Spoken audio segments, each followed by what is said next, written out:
بدر کے 70 قیدیوں کو جب سخت رسیوں سے باندھ دیا گیا مسجد نبوی کے ستونوں کے ساتھ، تو حضور علیہ السلام جو ہیں وہ رات کو مسجد نبوی کے اندر کبھی حجرے سے باہر آتے ہیں اور کبھی پھر حجرے میں چلے جاتے ہیں۔ حضرت بلال حبشی کہتے ہیں کہ میں نے حضور کی بے چینی اور اضطراب دیکھا، میں نے عرض کی حضور آپ کیوں بے چین ہیں؟ تو حضور کی آنکھوں میں آنسو سے امڈ آئے اور فرمایا کہ یہ ان کو سخت رسیوں کے ساتھ باندھا گیا ہے، جس سے جہاں رسیاں باندھی گئی ہیں وہاں ان کو تکلیف ہو رہی ہے۔ تو حضور علیہ السلام نے فرمایا کہ ان کی رسیاں ڈھیلی کر دو، مجھے نیند نہیں آ رہی، مجھے چین اور قرار نہیں آ رہا ہے۔ پھر ان قیدیوں کی رسیوں کو ڈھیلا کیا گیا تو حضور کو چین آیا اور حضور کو قرار آیا۔ صاحبو، جو دشمن کے ہاتھوں میں بندھی ہوئی رسیوں کی جکڑن سے بھی تکلیف محسوس کرتا ہے، وہ کیسے گوارا کرے گا کہ میرا امتی جہنم میں جلے؟ اس لیے ہم امتی بن کے دکھائیں۔ حضور نبی رحمت صلی اللہ علیہ وآلہ وسلم سے یقیناً نہیں دیکھا جائے گا کہ میرا امتی جہنم کی آگ میں جلے۔ اور حضور کے وہ سجدے جو حشر کے میدان میں ہوں گے کتب صحاح کے اندر موجود ہیں کہ اللہ تعالیٰ فرمائے گا محبوب سر انور اٹھاؤ، جیسا کہو گے ویسا کر لیں گے۔ تو اللہ تعالیٰ کی بارگاہ میں حضور یہی کریں گے، رب حبلی امتی امتی، اے اللہ میری امت، اے اللہ میری امت۔ اللہ فرمائے گا محبوب جا، جس کے سینے میں رائی کے دانے کے برابر بھی ایمان ہے میں نے اس کی بھی مغفرت کی۔ تو حضور پھر سجدے میں سر رکھ دیں گے اور اللہ تعالیٰ پھر فرمائے گا محبوب سر اٹھا، تو حضور پھر امتی امتی کہیں گے۔ تو اللہ فرمائے گا محبوب جس کے سینے میں رائی کے دانے سے بھی کم، اس سے بھی کم، اس سے بھی کم ایمان ہے میں نے اس کی بھی مغفرت فرما دی۔ حضور پھر سجدے میں سر رکھ دیں گے اور اللہ تعالیٰ فرمائے گا ارفع راسک یا محمد سل، اے پیارے محبوب سر تو اٹھائیے، بات تو کیجئے، جو کہو گے مانیں گے، جس کی شفاعت کرو گے قبول کریں گے۔ تو حضور پھر سر اٹھا کے کہیں گے امتی امتی۔ اللہ کہے گا محبوب اب کیا ماجرا ہے؟ تو حضور کہیں گے یا اللہ مجھے اختیار ہی دے دے۔ تو اللہ کہے گا جا محبوب، جس پر تیرا جی آتا ہے اس کو نکال، جہنم سے جنت میں لے جا۔ تو اعلیٰ حضرت نے اسی چیز کو سامنے رکھ کے کہا کہ پیش حق مجدہ شفاعت کا سناتے جائیں گے، آپ روتے جائیں گے، ہم کو ہنساتے جائیں گے۔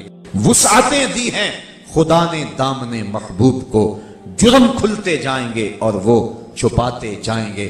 تو حشر کے دن حضور اپنی امت کے کام آئیں گے، اور اس دنیا کے اوپر بھی حضور علیہ السلام امت کے ساتھ جو محبت کا رشتہ اور ربط رکھتے ہیں، یہ حضور کی نرم دلی ہے۔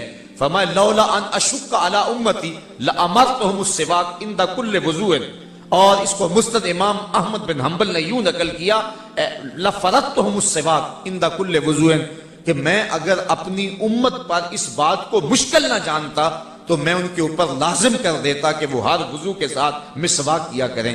حضور چاہتے تھے لیکن امت پر کہیں مشکل نہ بن جائے، اس ڈر سے اللہ کے محبوب نے مسواک کو لازم قرار نہیں دیا۔ یہ امت کے ساتھ حضور علیہ السلام کے قلب اطہر کا تعلق ہے۔ تو فرمایا عزیز علیہ ما عنتم حریص علیکم بالمؤمنین رؤوف الرحیم، تمہارا مشقت میں پڑنا اس نبی پر گراں گزرتا ہے۔ اور آقا کریم علیہ السلام اس امت کے لیے اس دنیا پہ جب تشریف لائے تھے تو اس وقت اس جلوہ گری کرتے ہوئے حضور نے اپنی پیشانی سجدے میں رکھ دی اور رب حبلی امتی امتی کی صدا دی، اور ساری زندگی امت کی بخشش کی دعائیں مانگتے رہے۔ اور حضرت فضل بن عباس کہتے ہیں میں وہ خوش قسمت شخص تھا جس نے حضور کو لحد میں اتارا۔ یہ حضور کے سکے چچا کے بیٹے ہیں، حضرت عبداللہ ابن عباس رضی اللہ تعالیٰ عنہ کے برادر محترم ہیں۔ فرماتے ہیں کہ میں ان خوش نصیب لوگوں میں سے تھا جنہوں نے حضور کو لحد میں اتارا۔ تو جب میں نے حضور کو لحد میں اتار کے کفن کی تنیاں کھولی تو میں نے عجیب ماجرا دیکھا کہ حضور کے لبوں کو جنبش ہو رہی ہے۔ تو جستجو اور شوق کی چنگاریاں روشن ہوئیں اور میں نے چاہا کہ میں دیکھوں کہ اس لمحے حضور کیا فرما رہے ہیں۔ تو کہتے ہیں کہ میں نے جب کان قریب کیا تو حضور کے لبوں پہ یہ لفظ تھے اللہم اغفر لامتی، اے اللہ میری امت کی مغفرت فرما دے۔ اس دنیا پہ آئے تو امت کا غم لے کے، رہے تو امت کا غم لے کر کے، اور گئے تو امت کے لیے۔ بلکہ حضور نے فرمایا آنا فرطکم علی الحوض، میں حوض کوثر پہ تمہارا فرط بن کے جا رہا ہوں۔ یعنی حضور کا اس دنیا پہ رہنا بھی ہمارے لیے بہتر، حیاتی خیر لکم و وفاتی خیر لکم، میرا اس دنیا پہ رہنا بھی تمہارے لیے بہتر ہے، اور یہاں سے میں جو جا رہا ہوں یہ بھی تمہارے لیے بہتر ہے۔ یہ جو لفظ فرط میں نے بولا ہے، اس لفظ سے آپ سارے لوگ مانوس ہیں. جب چھوٹا بچہ فوت ہو جائے تو اس کے لیے جو جنازے کی دعا ہے اس میں یہ لفظ پڑھتے ہیں، اللہم اجعلہ لنا فرطن، اے اللہ اس بچے کو ہمارے لیے فرط بنا دے. اور بچی ہو تو اللہم اجعلھا لنا فرطن، اے اللہ اس بچی کو ہمارے لیے فرط بنا دے. تو یہ ہم دعا مانگتے ہیں کہ اللہ اس کو فرط بنا دے. تو یہ فرط کیا ہے؟ تو اس کا ہم ترجمہ کرتے ہیں ذخیرہ آخرت. تو عرب میں ہوتا یہ تھا، آج کل تو دور بدل گیا، تو اس وقت جب قافلے چلتے تھے تو دوپہر کے وقت یا شام کے وقت قافلے جب پڑاؤ کرنا ہوتا تو چند جوان آدمی تنو مند صحت مند تیز رفتار گھوڑوں پہ ان کو لشکر سے اور قافلے سے آگے روانہ کرتے کہ تم ذرا آگے آگے چلے جاؤ اور کوئی شجر سایہ دار تلاش کرو. یہ قافلے کا اندازہ کر لو کتنے لوگ ہیں، اور ایسا کوئی درخت تلاش کرو ہم جس راستے پہ جا رہے ہیں اس راستے پہ جس پر یہ اتنے لوگ بیٹھ سکیں اور پڑاؤ کر سکیں.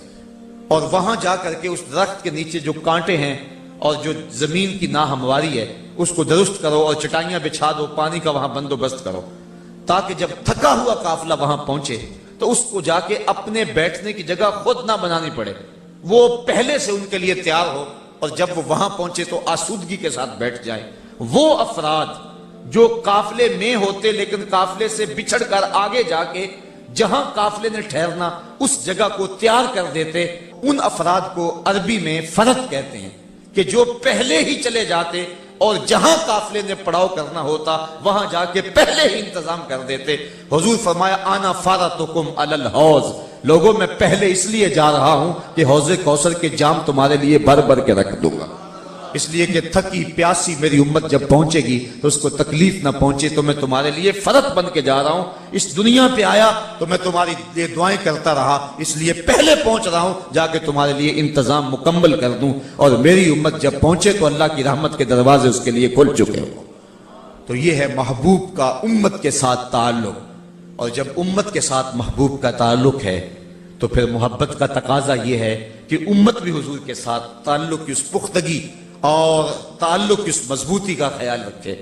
جن کے لب پہ رہا امتی امتی، یاد ان کی نہ بھولو نیازی کبھی، وہ کہیں امتی تو بھی کیا یا نبی، میں ہوں حاضر تیری نوکری کے لیے. تو جب حضور اتنا پیار کرتے ہیں اور اتنی محبت ہے امت کے ساتھ، کسی کے پاؤں میں کانٹا بھی چبھے تو اس کی کسک حضور کو ہوتی ہے. وہ مجھے ایک شعر یاد آ گیا، لو تدخل شوکتن، فرمان رسالت ہے، کانٹا بھی چبھے ہم کو کب ان کو گوارا ہے. تو یہ حضور کو گوارا نہیں ہے کہ ہمارے پاؤں میں کانٹا بھی چبھے، اور کسی کا تکلیف اور مشقت میں پڑنا حضور پر گراں گزرتا ہے، حضور کے لیے تکلیف کا باعث بن جاتا ہے.